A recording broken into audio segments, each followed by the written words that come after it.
comportamento das empresas, né, dos colaboradores diante da segurança de dados, né? E para a gente continuar falando sobre esse assunto, está aqui no estúdio conosco o diretor de tecnologia e operações da Digix, o Juliano Souza. Uma empresa, né? A Digix, você já conhece aqui com a gente, é uma empresa de tecnologia que atua aqui em Mato Grosso do Sul e tem muito fortemente a sua atuação ligada aí na segurança da informação. Um bom dia para você, Juliano. Vamos lá, então. Como é que as empresas, né, elas devem garantir essa segurança da informação diante da sua realização de trabalho? Afinal de contas, difícil hoje uma empresa que não está conectada à rede, né? Bom dia, Karina. Bom dia aos ouvintes da CBN. Obrigado. Acho que é muito importante a gente falar desse assunto. E as empresas, sejam elas privadas ou públicas, a Digix, por exemplo, atende a empresas públicas. E você tem que trabalhar principalmente de uma abordagem estratégica e que você trabalhe com um conjunto de políticas, com um conjunto de ações que tragam essa segurança na proteção de dados. Eu acho que eu quero destacar algumas aqui, né? Mas eu acho que a principal é você trabalhar a mentalidade com os seus colaboradores. É aquela cultura com os seus colaboradores. Você dá treinamento sobre o assunto, você trabalhar o assunto no dia a dia, você falar o que é segurança da informação. Um simples fato de um colaborador tirar um print de uma tela e passar isso no WhatsApp, por exemplo, para outra pessoa, dependendo se isso gerar um impacto, isso pode ser um vazamento de dados. Olha só. Então percebam como isso é simples, né? Mas você também pode trabalhar outras coisas mais internas que geram essa segurança. Então, por exemplo, gerenciar acessos. Eu posso ter acesso a determinados dados que outra pessoa não deveria ter. Então, aí, grau de hierarquia dentro da empresa, da informação que pode ser compartilhada ou não. Por exemplo, se eu trabalho no departamento de logística, eu não preciso ter acesso ao sistema de RH, por exemplo. Claro. Então, você ter esse controle já é uma grande ação para esse controle da segurança da informação. Quantas vezes a gente vai numa empresa, por exemplo, num mercado, e a gente olha lá o sistema operacional de um computador. Aquilo está desatualizado, está antigo. Isso é uma brecha para a segurança da informação. Então, manter sistemas atualizados, manter sistemas nas suas últimas versões, também é um grande controle, tá? E você também trabalhar com determinados momentos com auditorias. Então, eu vou acompanhar como é que está tendo acesso à minha rede, será que está tendo tentativa de intrusão, será que eu estou tendo um hacker, alguma coisa, um vírus, controle de pendrive, quantos de nós tem aquele pendrive que coloca no computador da empresa? Espeta ainda, né? Exato. Então, isso são brechas que as empresas podem trabalhar. Por isso que eu falei, uma cultura. Não adianta eu vir hoje fazer uma palestra e voltar daqui 3 anos e nunca mais tocar no assunto. Tem que ser uma coisa contínua, constante, dentro das empresas. Diante dessas informações preliminares aí, né, que você começa a falar, a gente vai pegar mais no detalhe da rotina mesmo, né? Por exemplo, as empresas, né, raras exceções, a gente vê hoje que ainda pode ser que não estejam conectadas à rede, né? E é muito comum, né, nessa rotina de muitas atividades, né, acabar realizando, em algumas situações, o trabalho remoto, que é aquele trabalho em casa, né, home office, e abastecer o site da empresa, de repente, fora da sede dessa empresa, é uma atitude que é segura? Até que ponto isso pode ser arriscado? Nós da Digix, por exemplo, trabalhamos home office, né? Então, respondendo bem diretamente a sua pergunta, pode ser uma coisa arriscada. Algumas empresas, por sinal, bloqueiam os acessos aos seus sistemas fora do ambiente da empresa.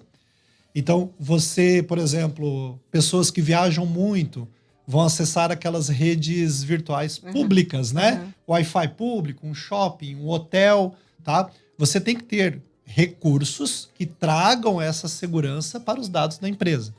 Então, você trabalhar com a chamada VPN, que são redes virtuais fechadas, protegidas, né? Não vou tentar trazer o termo técnico aqui, mas aquele sistema mais sensível, aqueles dados mais sensíveis, você não vai expor isso na internet para que qualquer um acesse. Então, quando você está fora da empresa, você precisa ter esses recursos que tragam essa segurança, que você só vai acessar com dupla autenticação, você vai acessar com uma criptografia, que é você trabalhar, né, os seus dados de uma forma... Vamos imaginar até aquelas brincadeiras de criança que a gente tinha, né? Quando tem a letra A, você muda para a próxima letra do alfabeto, a letra B. Isso é criptografar.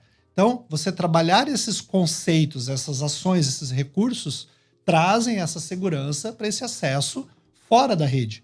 Porque você não sabe se essa rede, esse Wi-Fi público, né, tem um controle de segurança, tem um controle de acesso, você acessar sites maliciosos, vírus. Então, você precisa desse tipo de recurso para trazer essa segurança. Como a maioria, não digo a maioria, mas como algumas empresas não têm esses recursos, eles preferem bloquear. Mas principalmente depois da pandemia, que a gente muitas vezes está trabalhando fora de casa, né? Ou dentro de casa. Modelo amplamente adotado, né? E necessário, né? Naquele momento foi extremamente necessário. E como você está trabalhando com dados da empresa, não são dados seus, você precisa desse tipo de recurso para dar essa segurança nesse tipo de ambiente. Tá? Por exemplo, uma outra atitude, né? Até comentava aqui, a utilização de guia anônima, né? Trazer aí uma tentativa, talvez, de não deixar rastro na internet. Ela de fato, ela ajuda, ela de fato protege, e até que ponto isso realmente pode ser uma garantia de proteção para quem navega na rede? A guia anônima, por mais que ela tenha esse nome, né, anônimo, ela não é 100% anônima, tá? As empresas, né, provedoras aí, principalmente dos browsers, né, quem não usa o Google Chrome, por exemplo, né, elas ganham dinheiro justamente com o uso dos nossos dados. Então, essa aba anônima, ela traz um certo anonimato no sentido do histórico que você usa, no sentido de não registrar isso no computador local. Então, eu estou num hotel e eu quero trazer um certo nível de anonimato. Ok, usar o recurso anônimo ajuda. Só que mesmo assim ainda existem captura de alguns dados do teu perfil, de que tipo de site que você está usando. Então, isso ainda é capturado, mas é capturado para a empresa, tá? Agora, quanto à segurança, sim, usar um navegador anônimo, ele restringe algum tipo de informação, ele bloqueia algum tipo de recurso que os hackers, que os técnicos mal intencionados utilizariam para poder capturar esses dados. Mas, novamente, é um conjunto de coisas. Eu deveria ter uma guia anônima, com um recurso de VPN, por exemplo, com uma criptografia. Esse conjunto de coisas trazem essa segurança. Então, por exemplo, eu estou num shopping e eu quero acessar o aplicativo no meu banco. Eu não recomendo você fazer isso por uma rede pública do shopping.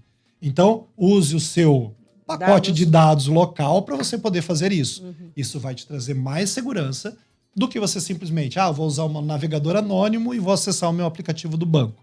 Isso eu não recomendo. Tem outras situações também, né, que a gente vê aí com dicas de informação, por exemplo, muitas vezes você precisar carregar o seu próprio aparelho, né, celular, em pontos públicos também, né, uma outra situação que é preciso ficar bem atento, né, no momento que você conecta o seu aparelho ali, aquele cabo, enfim, né, informações como essa também podem ter a possibilidade aí de outros danos, né?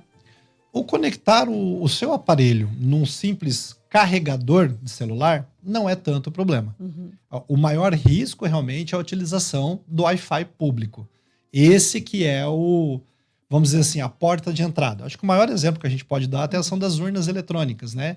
A maior propaganda da urna eletrônica ela não tem o acesso à internet. Perfeito. Então, eu não abro brechas para isso. Então, mesma coisa com o teu celular. Eu conectar ele na internet através de uma rede pública, isso abre as brechas para a segurança da informação. Olha só. E se caso, né, mesmo a pessoa tomando todas essas medidas que você comentou ali, de segurança, de cuidados, a guia anônimos, a VPN, buscar usar somente uma rede privada e não uma pública. Ainda assim, se ela for vítima de um vazamento de informação, o que essa pessoa deve fazer? A própria reportagem até trouxe um pouco sobre isso, né? Acho que o primeiro passo, como pessoa, né, física, é procurar a polícia e fazer o registro devido sobre isso. E você trabalhar depois com as próprias ferramentas que o governo disponibiliza para bloqueio, né, para você se resguardar quanto ao uso dessa informação. Como empresa, aí você já tem que trabalhar um pouco diferente sobre isso. Nós temos a Lei Geral de Proteção de Dados, a LGPD, e a LGPD ela traz um conjunto de ações que as empresas têm que tomar. Então, acho que o primeiro ponto é você tentar identificar e conter o seu incidente. Aonde que vazou a informação, por onde que entrou esse vazamento, por onde que saiu esse vazamento, como que isso aconteceu. Então, o colaborador ele deve sinalizar, por exemplo, se ele já identificar imediatamente que ali naquela situação aconteceu Ele tem que buscar o seu gestor, ele tem que buscar os responsáveis pela empresa e comunicar isso, tá? E aí a empresa ela é obrigada a avaliar o impacto. Então, qual foi o nível de informação, o volume de informação que foi vazado, tá? E aí, o próximo passo é justamente a notificação das partes interessadas. A LGPD traz a ANPD, que é o órgão que faz justamente essa fiscalização da parte de vazamento de dados. Então, a ANPD tem que ser informada sobre esse vazamento e aí ela vai solicitar volume de informação, o que foi vazado, o que foi feito. E o segundo passo é informar as pessoas impactadas pelo vazamento. Então, se eu fiz um cadastro numa loja e essa loja teve vazamento de informações, ela tem que me informar que esse vazamento aconteceu. E aí depois tomar as providências. Lembra que eu falei das políticas? Sim. Revisar essas políticas, entender por que isso aconteceu e reforçar para que isso novamente não venha acontecer. Então, a lei geral ela é muito ampla para isso. Então, a gente ficaria muito tempo até aqui conversando sobre detalhes disso, mas acho que de forma resumida seria isso. E você, como pessoa, depois pode buscar os seus direitos frente a esse vazamento. Claro. Então, a gente infelizmente já viu casos aí de financiamentos feitos sem a pessoa saber, com o uso dessas informações. Então, por isso que o registro na polícia é o primeiro passo que tem que ser feito para ser respaldado neste caso. Até para poder ter um ponto de partida, né? A partir daquele momento, a pessoa identificou que foi vítima de alguma situação de vulnerabilidade, né? Só para dar algum exemplo aqui para quem está nos acompanhando, existe algum software que pode ajudar nesse sentido, a ajudar na proteção realmente da rede ou dessa conexão das empresas? Acho que a pequena empresa, como eu falei, primeiro ela tem que garantir que os seus sistemas estão atualizados. Acho que esse é o primeiro ponto, tá? Os próprios sistemas operacionais, hoje em dia, já trabalham muito bem esse assunto. Quando a gente já parte para empresas maiores, para governo, aí sim, acho que a gente pode trabalhar com um conjunto, um pacote de softwares, né, de recursos que trazem isso. E principalmente quando a gente fala muito hoje de inteligência artificial, esses softwares hoje estão munidos de recursos de inteligência artificial que ele vai, por exemplo, detectar padrões do nosso uso de navegação de internet e se alguma coisa fugir desse padrão, esse software já alerta os responsáveis sobre isso. Então, esse é um chamado de sistema de detecção e prevenção de intrusão. É um exemplo. Nós falamos aqui de antivírus, nós falamos aqui de firewall, são sistemas hoje em dia que também têm inteligência artificial, usam inteligência artificial para isso, tá? Nós temos que também garantir o quê? A nossa política de cópia, de backup. Existe até uma regrinha meio dura dentro dessa área de sistema de informação que fala assim, a gente não tem que evitar muito a intrusão. A gente tem que estar preparado para quando ela acontecer. Então, eu ter uma cópia de segurança, eu trabalhar com bons sistemas também de backup para quando isso se acontecer, eu também esteja preparado para que eu tenha uma recuperação dos meus dados e não tenha grandes problemas por isso. Então, por isso que eu falei, é um pacote. Eu não posso falar de um único sistema. Ah, mas e no meu celular? No meu computador pessoal?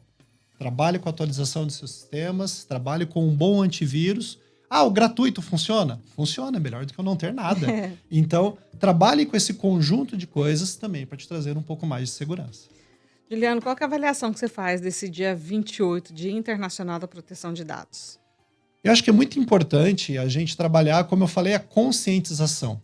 Ter um dia internacional, ter esse marco, ele traz à tona todo ano o assunto e traz para a gente também, como empresa, como pessoa física, como eu falei, né? Lembra que eu falei a cultura do dado? Então, esse dia eu acho que é importante para isso. Ele sempre vai fazer que a gente lembre deste assunto todos os anos e trabalhar esse assunto, como a própria reportagem trouxe aí, né? Evitar, né, o risco, evitar o golpe. Acho que isso é muito importante. Então, eu fico feliz que tem esse dia, porque realmente deixa o assunto muito quente na nossa memória. Que bom, é isso, né? Que a gente tenha atitudes melhores aí diante dessa proteção de dados. Juliano, muito obrigada, viu? Um bom dia para você. Bom dia para todos.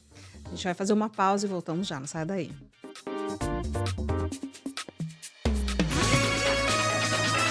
CBN Campo